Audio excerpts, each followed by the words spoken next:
अपनी इच्छा की शक्ति से अपने आप को नया आकार दें। अपने आप को कभी भी स्वेच्छा से नीचा न होने दें।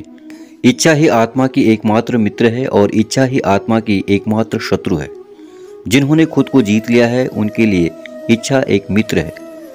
जय श्री कृष्ण। दोस्तों, मेरे प्यारे दर्शकों, आप सभी लोगों का फिर से बहुत बहुत स्वागत है हमारे YouTube चैनल पौराणिक ज्ञान ग्रंथ में।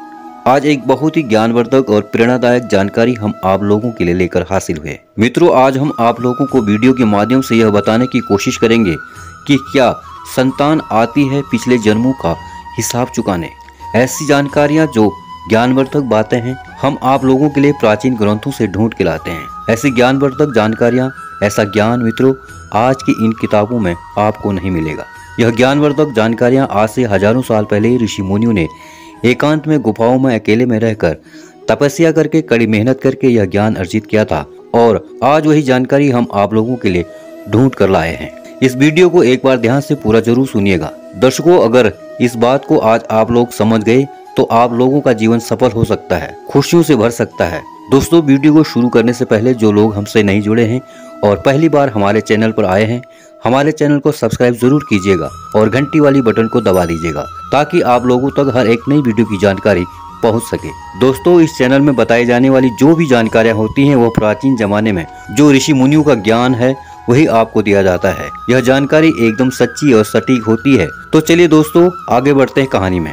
पूर्व जन्म के कर्मों से ही हमें इस जन्म में माता पिता, भाई बहन, पति पत्नी, प्रेम का मित्र, शत्रु, सगे संबंधी इत्यादि संसार के जितने भी रिश्ते नाते हैं वे सब मिलते हैं, क्योंकि इन सब को हमें या तो कुछ देना होता है या इनसे कुछ लेना होता है। वैसे ही संतान के रूप में हमारा कोई पूर्व जन्म का संबंधी ही आकर जन्म लेता है, जिससे कि शास्त्रों में 4 प्रकार का बताया गया है। ऋणानुबंध, पूर्व जन्म का कोई ऐसा जीव जिससे आपने ऋण लिया हो या उसका किसी भी प्रकार से धन नष्ट किया हो, वह आपके घर में संतान बनकर जन्म लेगा और आपका धन बीमारी या व्यर्थ के कार्यों में तब तक नष्ट करेगा जब तक कि उसका हिसाब पूरा न हो जाए।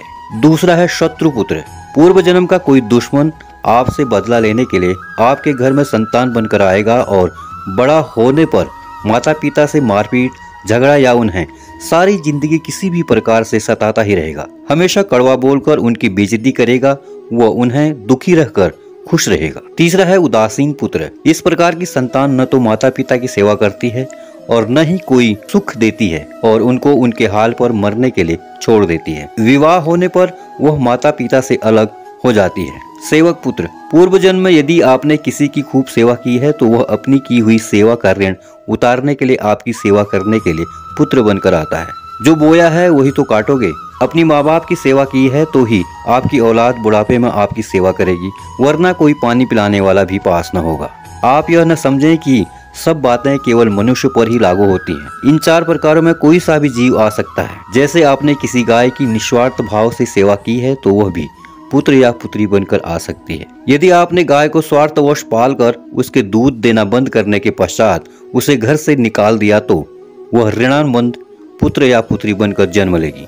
यदि आपने किसी निरपराध जीव को सताया है तो वह आपके जीवन में शत्रु बनकर आएगा।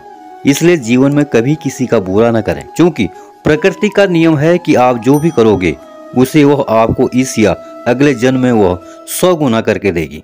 यदि आपने किसी को 1 रुपया दिया है तो समझो आपके खाते में 100 रुपये जमा हो गए। यदि आपने किसी का 1 रुपया छीना है तो समझो आपकी जमा राशि से 100 रुपये निकल गए।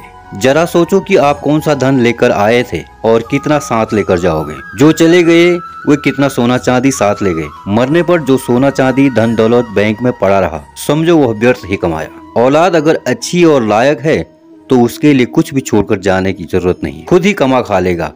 और अगर बिगड़ी है, नालायक औलाद है तो उसके लिए जितना भी मर्जी धन छोड़कर जाओ, वह चंद दिनों में सब बर्बाद करके ही चैन लेगा। मैं, तेरा, मेरा सारा धन यहीं का यहीं धरा रह जाना है, कुछ भी साथ नहीं जाना है, साथ सिर्फ नेकियां ही जाएंगी। दोस्तों, ये जानकारी आपको कैसी लगी कमेंट करके जरूर बताना।